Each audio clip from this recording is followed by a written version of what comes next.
Hello, everyone, and welcome back to another episode of the Movie Nights Roundtable Live. It is me, Dalton Burdett, with the amazing Nick Iricchio. Nick, how are you, my friend? I'm here, buddy. That's great. That's great. Good to hear. Good to hear. Guys, we have an interesting show for you guys today. Our main topic, of course, is going to be talking about how Brad Bird is officially not going to be directing The Incredibles 3, but we have so many good news stories to talk about. We even have some that go back that we've been following for years that we're finally getting updates on, which is really exciting. But before we get into that, one thing, if you're watching the show live and you want to participate in the live chat, please do so. We'll pop up your comment on the screen. If we think it's relevant to talk about, we'll shout you out. We'll make you part of the conversation. If you feel so inclined to send us a super chat, don't feel like you have to, but if you feel like you want to, we'll obviously prioritize those questions first. With that being down, like I said, lots of fun news stories to get to. Nick, are you ready? Let's do it. And let's do it by starting off with a question. Are you excited for the Once Upon a Time in Hollywood sequel? I am cautiously optimistic. As am I. As am I. Where I'm at. Well, we have a fun update for it, and that update is this. The amazing, the incredible Yahya Abdul-Mateen II has officially joined the cast according to Deadline. I think this is a really good get for the film. Let's point out some details here. We obviously know that Netflix is developing that film. It's something that just broke the movie news world when that occurred. Like, no one expected that to happen, especially with David Fincher directing it. As we know, Brad Pitt is returning as Cliff Booth, who is the lead, and as we mentioned, Yahya Abdul-Mateen II is joining in a key supporting role. There's no official plot details as of now, but Deadline speculated that he may be playing a real-life version of an actual figure in Los Angeles at the time. Considering that the original Once Upon a Time in Hollywood took place in like an alternate real world, that's not completely out of the realm of possibility. We could see something like that happen. That would be very interesting. But Nick, I kind of want to throw it your way. But before I do, Yahya Abdul-Mateen II is an incredible actor. I think he's one of the best actors working today. He's in the upcoming Wonder Man series from Marvel, which I love, and I'm sure he's going to do great in. Even in movies I didn't particularly love, every movie I see with him is fantastic, and I personally think he's going to give an excellent performance. What are your thoughts on this? I agree. I mean, I wasn't a big fan of Matrix Resurrections, but I thought he did a great job with it. I love his turn as Black Manta in the Aquaman movies. I thought he was one of the stronger elements of the Candyman reboot that Nia DaCosta did. So I think he's a terrific talent to be putting into your cast, and it just gets me a little bit more excited for a movie that I am, again, cautiously optimistic on. I think Brad Pitt's a great actor. David Fincher's a great director. Quentin Tarantino's a great writer. All of it makes sense. So I don't know why I have this hesitation about it, but it made me interested, and I look forward to his inclusion in it. Same here. And by the way, if you hear a dog toy squeaking, it's because Hendrix is in here just having the time of his life with his new cow toy, and it's pouring rain outside my window out here, so who knows what it's going to sound like. But going off to what you were saying, we say all the time it's never a bad idea to add talent. He's exceptionally talented, and I think just having him be able to be in this movie, be a part of this world, is an interesting opportunity, especially for him as an actor. And I'm curious to see, if he has a lot of scenes with Cliff Booth and Brad Pitt. I'm curious about their chemistry, how that's going to work. I think it'd be interesting. I hope we get Kurt Russell back. Oh, that'd be cool. Well, they had a lot of they had a connection in that movie, Brad Pitt and Kurt Russell. Like, they went back. So I'm curious when this takes place time-wise, because it didn't end well with them. But yeah, I'd love to see that character back. Yeah, no, that'd be great. That'd be really great. And I wonder if the rumors are going to be true that we're eventually going to get like a minor Rick Dalton appearance from Leonardo DiCaprio. I'm still interested in that. But guys, I hope we get the girl and she just gives him shit on like their film set, like the one that was with DiCaprio. That'd be great. That would be amazing. That'd be the cameo I'd be excited for. Yes. Bring back Julia Butters. No, but guys, what do you think about this news? Are you excited for Yahya Abdul-Mateen II to join the Once Upon a Time in Hollywood sequel being directed by David Fincher and Netflix? Sorry, my brain died for a second there.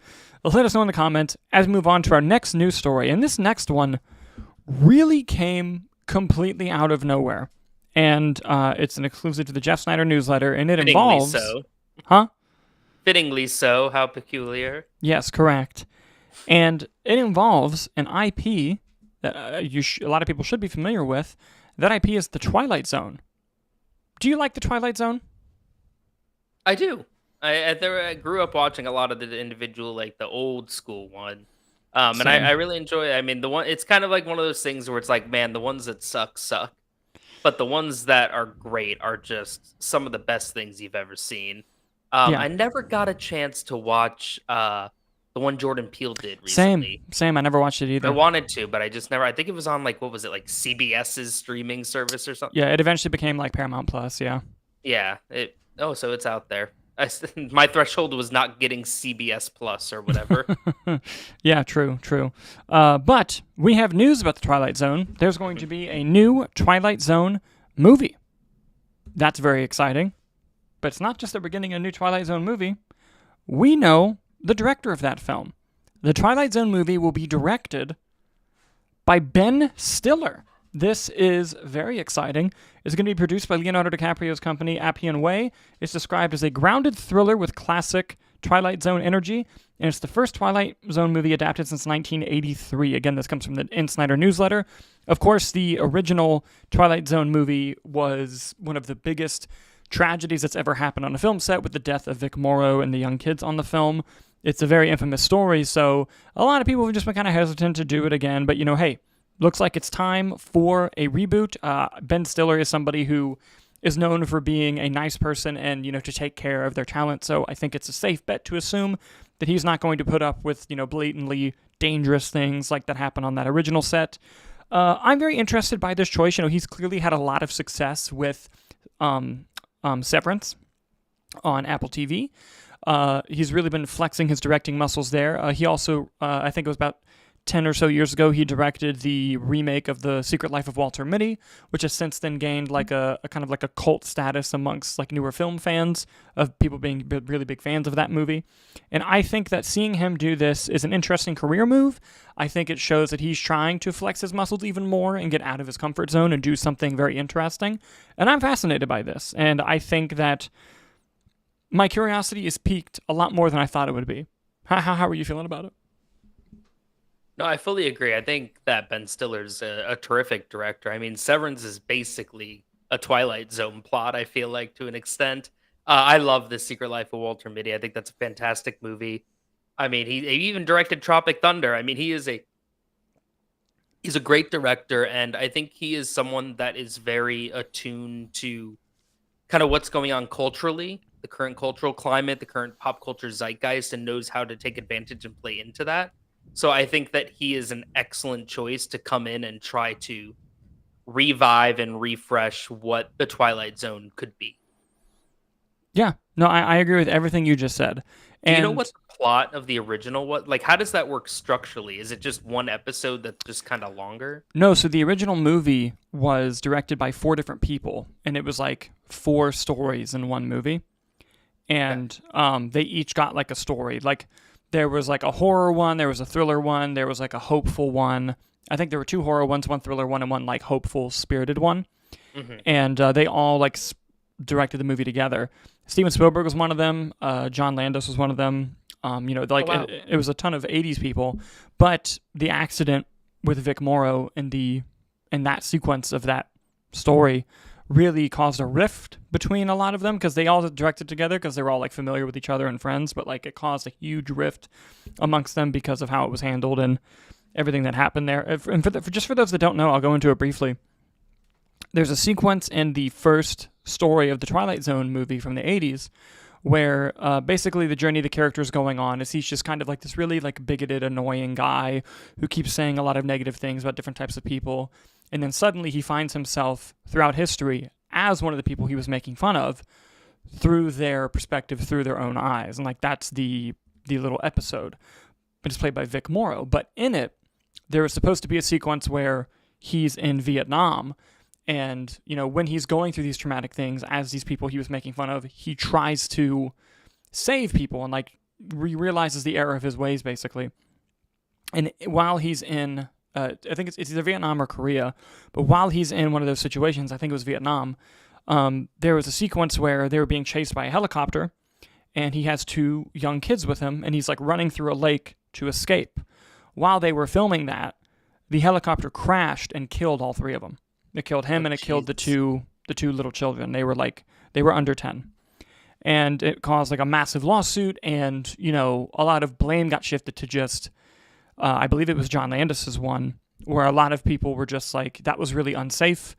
And people were saying it was unsafe, but he kept pushing for something to happen and for it to keep going. And it caused like a huge rift with a bunch of filmmakers with John Landis. Like it was a very big deal when it happened. And I hope that I'm getting that right. I'm pretty sure it was John Landis who directed that first one.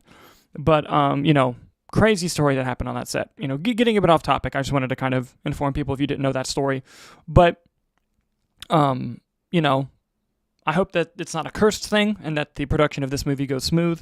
And I'm glad that the studio and the people behind the film have the wherewithal to pick somebody like Ben Stiller, somebody who has this interesting sensibility, this new side of them that they've been working on the past 10 years or so, that is ready to really explode. I mean, you could argue that Severance was what exploded, but I also think that, a big IP movie is a bit of a different case there. But yeah, no, I'm incredibly excited about the movie, and I hope it's really good. But guys, what do you think about Ben Stiller directing the new Twilight Zone movie? Are you excited? Is it something you're looking forward to? Let us know in the comments as we move on to our next story. And Nicholas, I have been waiting ever since this happened earlier this week. I have been so waiting to talk about this. As you guys know, anyone who's watched this show for any period of time knows, a few years ago, Warner Brothers and Discovery merged as a company. Very interesting. They were the geniuses behind taking the HBO name out of HBO Max, just calling it Max, and now they're going back to calling it HBO Max. Go fucking figure. We've already covered that. We've already given our piece on that. It's whatever. But turns out there is a new thing happening where they've decided to split the company. And here's the details that we have. They're going to break Warner Bros. Discovery into two separate companies. One will focus on film TV, the other on news, sports, and other kind of cable network stuff like that. Aims to stabilize and the declining streaming and cable numbers. Possible sale or spin-off of one division is being discussed. Sorry about my dog. So essentially, if you're following and think, wait, is this what I think it is? Yes. They're just going back to Warner Brothers and Discovery. It's basically what they're doing. Now, granted, that hasn't been officially named. One's going to be called Discovery, one's fucking... It's what they're doing. It's exactly what's happening here. This is insane. This is insane behavior, and I cannot believe that it's gotten to this point. I can believe it, though. I just lied. I just lied to you. I can believe this, because this whole mess has just been ridiculous, and I'm just hoping to God that after this final, resplit and sale, that this is it. That's it for Warner Brothers and Discovery. Just let Warner Brothers be a fucking company. Give it stable leadership and just go. For the love of God, can you give that to us? Again, my dog's having so much fun. But, Nicholas, I'm going to throw it over to you. What do you think about this? What are your thoughts and feelings? No, I mean, I think exactly what you just said. It was a dumb move to begin with, so it makes sense now. They merged Warner Brothers and Discovery. It was a bad idea, and now they're like, we're going to have Warner Brothers and we're going to have Discovery. Go figure what they should have done from the start. Same thing with HBO Max and with Max, and now we're just seeing them kind of course correcting, going back, reverting to the original, which I think, going to what works, which I think seems to be a trend that's going on in Hollywood. If you look at Marvel going back to the Russos and bringing back Robert Downey, I think it's something that we're starting to see more often of people who are like, hey, we tried, didn't work out. We're going to go back. We're going to get to a place of stability and we're going to take it from there. But I mean, Warner Brothers should not be in the news as much as they are, especially with all the idiocy that David Zaslav was perpetuating, the shelving of Coyote Acme, the shelving of Batgirl, and now this and the removal of Max. I mean, it's just been one thing after another that makes you just start to wonder, are they doing it on purpose?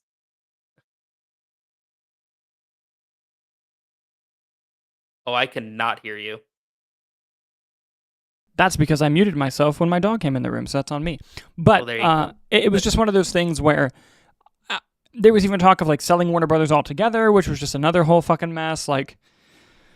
Please just let this be the thing that gets it sorted out. Please just let this be the thing where Mike DeLuca and Pamela Abdi can just make some fucking movies, baby. Just let this be the thing. Go. Just let them go. Speak for themselves. Exactly. But guys, what do you think about this idiocy of Warner Brothers and Discovery basically just undoing the merge that they did a couple years ago? Let us know in the comments below. As we move on to our next story, and this next one is the thing I mentioned at the top of the show, where we're going back to something we've been covering for a long time, and that is this. You guys remember when Disney bought Fox back in 2019, they became the overwhelming majority shareholder of Hulu. But Comcast still owned a portion of Hulu. Well, a few years ago, we had mentioned that there was some disagreements as to how much that stake was worth. Disney was saying one thing, Comcast was saying another thing, and they were going back and forth basically determining how much it's actually worth, because Disney wanted to buy it outright. Well, they had to go to arbitration to figure it out. They figured it out, and the deal has finally occurred. Disney now officially owns all of Hulu. 100%. The deal was set to close in July. The overall total was $8.6 billion to buy it. However, Comcast was hoping that it would cost more, like 12 or 13 billion. So they didn't quite get as many billions as they want. But Disney, as part of this agreement and the finalization, still had to pay like an extra $430 million or something. So, not nothing. However, it's not the 3 or 4 billion that Comcast was hoping for. Like we said, they'll officially exit Hulu as an ownership stake. Hulu will be fully integrated into Disney Plus by the end of the year. I knew holding out on that Hulu subscription was a good idea. And it's obviously a big move in the streaming wars against Netflix and Amazon. We don't even mention Paramount Plus because they've been out of the running. But this is something we knew was going to happen eventually. But it's now official. It's almost nice to just be past this of like, finally. And they own Hulu now. And I find this just very interesting in the world of movie, TV, and streaming, especially now that the secret's kind of been out about streaming, that it's not nearly as much of a moneymaker as anyone thought it would. Again, Nick, we've talked about it. I'm going to have to make the fucking documentary about the streaming wars. Like, no one else is doing it. No one's doing it. I need to do it. I'll just do it. But I'm very fascinated by this. It's obviously it passed all the antitrust things, so it's legal, it's happening. Nick, I want to ask you, what are your thoughts on Disney being fully integrated, or Hulu being fully integrated into Disney now? It will fully be in the app by the end of the year. What's going through your brain when you hear something like this? Well, in college, I signed up for a Hulu and Spotify premium subscription that cost me like $10 a month. Mm-hmm. And I know both of those are not that cheap anymore, and they've just still let me be doing that. So really my concern is, am I going to have to start paying more for Spotify? But listen, I think it's a great thing. One, because something we've talked about, especially when it comes to streaming, is the need for that centralization. There's too goddamn many streaming services. There's too many. It's too much. I don't want to pay for 30 goddamn subscriptions. Okay? So I think the fact that now we're merging Hulu and Disney Plus together, I think it's a great thing. One less app to open, and then the same thing with like Max and Discovery that merged into one. Not that I had Discovery Plus or whatever it is, but I think we're seeing this consolidation, and I think it's a great thing. And I hope that more start to kind of do that, and we really just start withering it down a little bit more. Yeah, no, 100%. I think it's good to see. I think it's good for the market. I think it's good for the consumer. Overall, I think it's going to be a good thing for the studios in general. Now there's more competition on the Netflix side, on the Amazon side, on the Apple side, and on Disney side. The value of Hulu, to Comcast's chagrin, is now much more than it was because it's now fully part of Disney now. Like, that just immediately makes it more valuable. So, well, it's also just more enticing for a consumer from Disney Plus's standpoint, because Disney Plus is all the superheroes and the Star Wars, and now you're going to actually be integrating Hulu's catalog into it, which includes things like Only Murders in the Building and these hit TV shows that are going to keep pumping out seasons, and now everyone's going to be running to Disney Plus to watch it. Yeah, no, you're exactly right, and I love that we live in a world where I'll get to watch, Iron Man on one page and then Alien on another. I think that's beautiful. I think that's why the world turns around, is for that opportunity. So guys, what do you think about Hulu officially being bought out fully by Disney? They've bought Comcast stake. It's going to be part of Disney Plus for the end of the year. Let us know in the comments as we move on to our main topic story of the day, of course, before we get on to the box office. So, I'm going to sneeze again. It's going to happen. I'm so sorry in advance for when it does. Oh, okay. We can do this. Nicholas, are you excited about the idea of an Incredibles 3? I am. I am. I love the first one, probably one of my favorite Pixar movies, and it took forever, but I did enjoy the second one. Good. I'm glad. I like the second one as well. First one's obviously better, but Well, you might not be as excited for it anymore if you didn't think about it too hard. But a lot of people are up in arms. That came out today that Brad Bird is officially not going to be directing the film. Of course, the director of the first two films and the amazing Mission Impossible Ghost Protocol. But here's the story. Peter Sohn, who directed Elemental, will be directing Incredibles 3. By the way, Elemental, really good movie that I really liked, and it had its legs in the box office. It eventually made I want to say $600 or $700 million by the end of its run. It was crazy. And He also did The Good Dinosaur, I know that. There you go. And it stayed in there. It stayed in there at the box office. It made its money. People counted it out too early. But Brad Bird will be returning as a writer, just not directing. No release date or story details yet confirmed, but here's something important to point out. Sohn and Bird have a long history of collaborating with each other. We're, of course, taking this from The Hollywood Reporter. When I initially saw the report, I'm going to sneeze at any point, I apologize. When I officially saw the reports of, Brad Bird's not directing this, I saw a lot of great memes on social media of just people reacting to this and being upset. There are a couple things that I want to point out. One, oh man, this sneeze is going to be crazy when it happens. But one, Peter Sohn, really great filmmaker. Like you mentioned, Good Dinosaur, Elementals, which I really, really loved. But not only that, he has a history of collaborating with Brad Bird. And honestly, if I was Brad Bird and I made The Incredibles 2, and there was this sudden weird turn of people just pretending that movie sucks after all that time, if I was Brad Bird, I'd be like, I don't want to fucking direct Incredibles 3. and who knows? I assume, I haven't looked it up, but maybe Brad Bird is working on something original, exciting, new, that he doesn't have time to direct Incredibles 3. Because this is like a 5-year commitment. When you work in these animated films, especially Pixar, when you go into credits of these films, there's literally a credit section that says production babies. And what that means is these are all the babies born from everyone who worked on the movie from the time it started to the time it came out. That's crazy. That's how long you're working on these things. And, I completely understand it. Now, in a perfect world, would I prefer Brad Bird to direct this? Sure. But as a fan of Elemental, as a fan of Peter Sohn and what he's been doing, I don't think this is a terrible decision. I think if you can't get Brad Bird, this is one of the top people I'd want to see direct the movie. So, with my piece being said, Nicholas, what do you think? No, I agree. I mean, obviously, I think that I think Brad Bird's a terrific director. I think that obviously him not doing this is the sad part of it. But I think that Peter Sohn has such a long history with Brad Bird, right? Sort of that mentorship program with each other, which I think is very positive. And I think what people are also forgetting is Peter Sohn's relationship with Disney. Because I don't know if you knew this, but Peter Sohn's also a voice actor. Oh. He was Emil in Ratatouille, the brother. Okay. He was one of the monsters in Monster University, Squishy. I think one of the people with him there. Okay. And also voiced in Good Dinosaur. He was a voice in Luca and Lightyear, and he voices Genki in the Spider-Verse movies. There you go. Miles' roommate. So, I mean, he's someone who understands animation as a medium on top of that.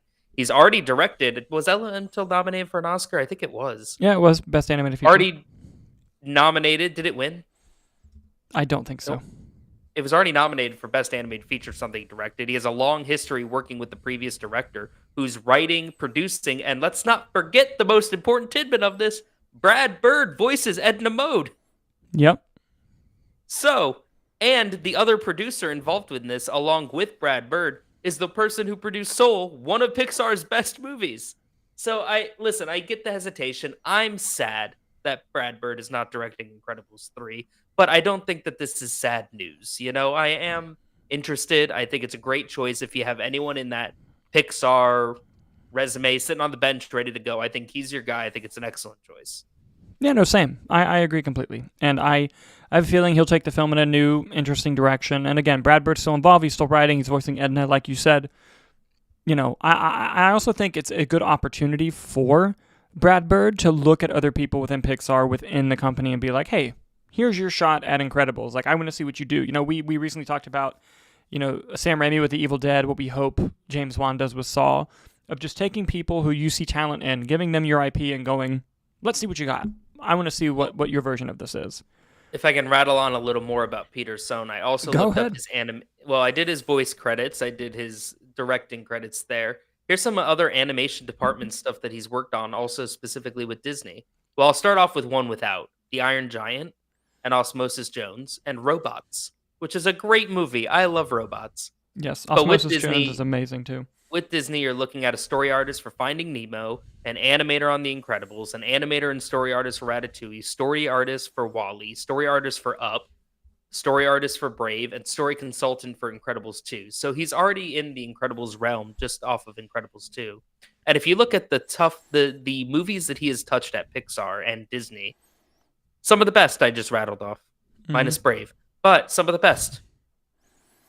Yeah, no, listen, I'm glad we're in full agreement on this, because I didn't get your thoughts before as to the whole situation, but I think it's an interesting choice, and I commend Brad Bird for passing it along, and I'm looking forward to it. But guys, what do you think about Peter Sohn directing The Incredibles 3 and the fact that Brad Bird will not be directing? Let us know in the comments as we move on to the box office. The box office. I scared the shit out of my dog when I said that. So, Nicholas, do you have our predictions from last week? I do. Gee, I wonder why you said that with such a weird inflection. Well, I'll start with myself. I had Ballerina at number 1, Lilo and Stitch at number 2, Mission Impossible: The Final Reckoning at number 3, Karate Kid Legends at number 4, and The Phoenician Scheme at number 5.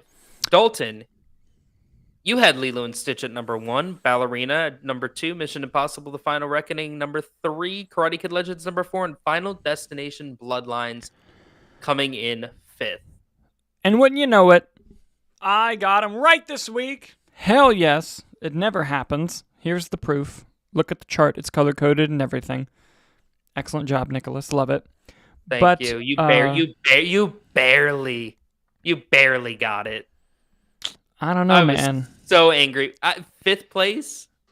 Yeah, it's pretty close. 200,000. 5th place was pretty close. Listen, a dub's a dub. A dub's a dub. And I'm going to turn this because Cheez-Its is not paying us. But, oh, damn it, there's another logo. There's logos everywhere. Okay, so let's move on to the actual box office chart, shall we? Lilo and Stitch. We're too late into the show, Dalton. It's been there the whole time. I know. Lilo and Stitch came in first with $32.3 million, dropping 48% from week 2 to week 3. Ballerina, from the world of John Wick, Ballerina, fucking stupid, opened to $24 million, which is much lower than they were hoping for, unfortunately. I love the film. Mission Impossible: The Final Reckoning made $14.8 million, dropping 46% from week 2 to week 3. Karate Kid Legends dropped 58% from week 1 to week 2, making $8.5 million. Final Destination Bloodlines dropped 41% from week 3 to week 4, making $6.4 million. Phoenician Scheme made $6.2. You just missed out on number 5 there, bud. You just missed it. It happens. It'd be like that sometimes. I'm just happy that a Wes Anderson movie got that close. 100%. But let's break it down. Let's look at the actual numbers for each film and some others that I wanted to pop up there at the end. Lilo and Stitch now has $772 million worldwide. Holy shit. This is after, 3 weeks? Yeah, no, it's insane. I haven't gotten a chance to watch it yet. Me neither. No. And I plan on it. I just haven't watched it yet. Production budget of 100, already 7.7 times the budget. Good lord. Disney's making money on that. Lilo and Stitch 2, Stitch has a glitch, here we come. Oh, yeah. Oh, by the way. I'm just trying to get to Leroy and Stitch. By the way, sometimes, I think it's safe to say that sometimes I'm petty, Nicholas.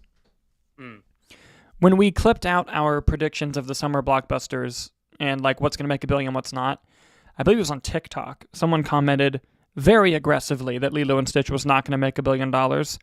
I've had that shit bookmarked to reply to when it does. I've had it ready to go. Biding your time. Oh, yeah. It's going to be interesting.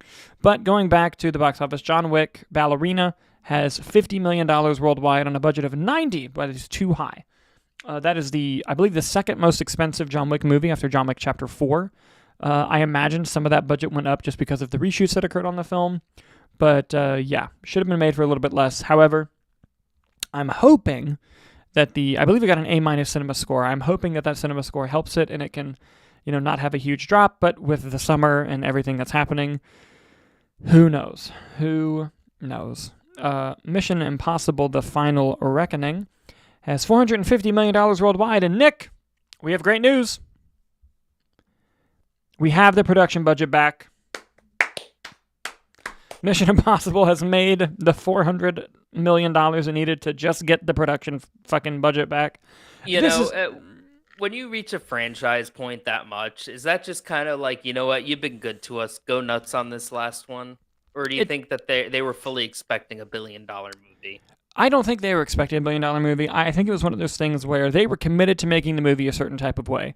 And strikes and COVID and other things just prevented that from costing less and less. And I'm sure the insurance payments that you have to pay for Tom Cruise are absolutely astronomical. So I can't even begin to imagine. It's likely something like that occurred. But, it is what it is. Can I just harp on Mission Impossible for 1 second? Yeah. Did you see the behind the scenes reel they released of him doing the flaming parachute stunt? Yeah. Okay. Yeah. The fact that so many of the stunts were in the marketing showing you Tom Cruise doing it. When that came on in the movie, I was like, well, obviously that's not real. Same. Obviously that's fake because they didn't market that. Same. Crazy. I mean, it honestly, seeing it made me want to go watch it again. Yeah, fair. But I just thought that was a fun tidbit. Like watching it, I was like, oh, that's fake. There's no way. Nope. Sure enough, Tom Cruise lit a parachute on fire and jumped with it. Yeah. 19 times, I think. Yeah, it was crazy. It was crazy. Anyway, moving on. Karate Kid Legends has $74 million worldwide on a budget of $45. Finally got that budget confirmed. Made 1.7 times the budget. It has a chance for profitability, but we're just going to have to see how much it stays up. If it does hit profitability, it'll be barely. But, I didn't love the film, but that doesn't mean I want it to fail. I hope it does well. Final Destination Bloodlines has $258 million worldwide on a budget of $50. That's 5.2. That's shmoney. That's DeLuca and Abdi right there, baby. Absolutely. That was the top 5. Moving on to some extra films. The Phoenician Scheme has $18 million worldwide so far. And it doesn't have the production budget here. I imagine it was somewhere around... Here's the thing. With Wes Anderson, you really never know, because all those actors are really expensive, but it seemed relatively inexpensive from a filmmaking standpoint. So, if you want to try to find a source on how much it costs, I'm going to keep going here. According to the industry, it looks like 25 million is the first one I'm seeing. Okay, that tracks. I'm seeing some that say 30. Yeah, I was thinking around 30. We'll have to see how profitability goes. Assuming that that's true, it has a bit of a while to go because it is more of a niche film. But we'll see. Moving on here. Bring Her Back now has $15 million worldwide on a budget of 17.5. Again, not doing as well as it should. Will likely end up being a money loser for the studio, unfortunately. But I really like this film. I will keep singing its praises. Everyone go watch this movie. It's very good. I'm actually shocked by that. One, just because of didn't Talk to Me really overperform. And yes. Also, I thought that they marketed the hell out of Bring Her Back. At least maybe that I was just privy to it. I don't know. Yeah, Talk to Me made $91 million worldwide, but it's not just that. It was made on a budget of 4. So that's what really insane. Yeah, so that's what really set it over the edge there. But no, it did make almost $100 million worldwide. Talk to Me will probably do better, hopefully. Thunderbolts will probably finish under $400 million. It's probably not going to go past this 376 that you see, which is shocking to me. It is kind of shocking to me. But hey, them's the break sometimes. However, we got to talk about Sinners. $357 million worldwide. Domestically, just domestically, $272 million. It is now the highest grossing domestic original film in about 15 years. That is crazy. At 4 times the budget. Huge success for Sinners. Amazing film. Deserves all of it. I cannot wait for the 4K. I'm very pissed I only saw it once in theaters. I hope they do an IMAX re-release closer to the end of the year. I hope we But get like a 35 or a 70 near us. I hope so too. That would be I really think fun. does NZN do 35 They sometimes? do 35, yeah. They just don't do 70. That'd be neat. I agree. Nicholas, Yeah. it is now time to do our predictions on the box office for next weekend.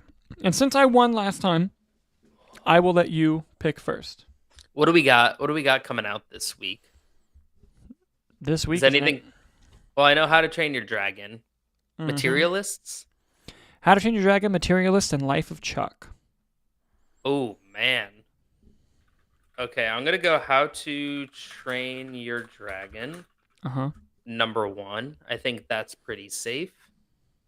I'm going to go... What did Lilo and Stitch make? 32. I'm going to go Lilo and Stitch number 2. Oh, man. Mission Impossible was at what?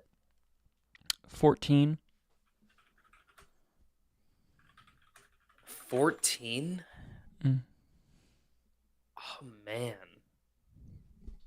Do I want to put... Does Materialist have... I'm going to go Materialist number 3. Okay. I think it at least has 7 in it. And then I'm going to go Mission Impossible. Mm-hmm. And I'm going to round it out with a Life of Chuck. I do want to point out that you forgot about Ballerina. Well, crap. I'm going to go... What did Ballerina have? 24. Okay, I'm going to go Ballerina, Materialists, Mission Impossible. All right, so give me your 1 to 5 again. Yep. So it's How to Train Your Dragon, number 1, Lilo and Stitch, number 2, Ballerina, number 3, Materialist, number 4, Mission Impossible, number 5. Okay. I'm probably way off, but it's fine. I'm going to do the same list as you, except flip Mission Impossible to number 5. Okay, that's fair. Because you have Materialist at 4? I do, yeah. What? And you had Mission Impossible at 3? No, I changed. No, it's How to Train Your Dragon, Lilo and Stitch, Ballerina, Materialist, Mission Impossible. Oh, so you had Mission Impossible at 5. I do. Okay. And you want it at 4. Hang on. Here's the thing. I think the Lilo and Stitch crowd is going to go watch How to Train Your Dragon. But it's been having I shouldn't count it out. All right. Here's what we're going to do. All right, hit me with it. How to Train Your Dragon, number 1. Okay. Lilo and Stitch, number 2. Okay. Ballerina, number 3. Okay. Actually, no. Materialist, number 3. Whoa. Ballerina, number 4. Mission Impossible, number 5. Whoa. All right. Because very optimistic about Materialists. I unfortunately think that Ballerina is going to have a big drop. And that the movie's dead on arrival. I don't want it to be. I love the film. But I have a feeling that Materialist is going to slightly overperform and make like 15 million. Okay. And I think Ballerina is going to drop to like 12 or 11. That is a steep drop. Yeah, it's a little over 50%. Yeah. So that's where we're at. That's my bold prediction. I would love to see Ballerina somehow in its second weekend do better than How to Train Your Dragon. But, that's neither here nor there. Impossible, actually.